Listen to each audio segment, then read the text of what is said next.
ఎక్కడికి వెళ్తున్నారు అని చెప్పేసి అడిగాను అందరినీ. ఎక్కడికి లేదు, ఎక్స్ ఎత్తుకొద్దామని వెళ్తున్నాం అని అన్నారు. ఈ లోపల అన్నయ్య అన్నాడు ఆకలిగా ఉందని వాళ్ళని ఎక్స్ తెమ్మన్నాను, ఏదో ఒకటి చేసుకొని తిందాం అన్నాడు. సరే అని నేను అన్నాను. ఓకే అని చెప్పేసి ఇంకా మా వెజిటేబుల్స్ ప్యాన్ అన్నీ తెచ్చేసి సిద్ధం చేసేసి అన్నీ కడుగుదామని చెప్పేసి మా వాడు ప్యాన్ తీసుకెళ్తున్నాడు.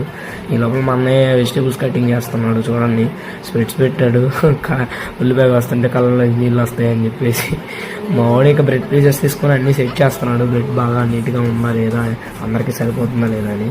ఇక ఆమ్లెట్స్ వచ్చేసి ఎగ్స్ తెచ్చుకొని ఇంకొకసారిగా వాటిని మంచిగా కలిపేసుకొని ఇక ప్యాన్ మీద పెట్టుకొని ప్యాన్ మీద ఎగ్ ఆమ్లెట్ అయితే వేసేసాము. ఎగ్ ఆమ్లెట్ అయితే వేసాం, కానీ అది ఎలా వస్తుందో అని చూడటానికి కొంతసేపు భయపడ్డాం అది ఎలా వచ్చిందని. ఎందుకంటే మా దగ్గర ఆయిల్ లేదు, ఇది ఒక మిస్టీరియస్.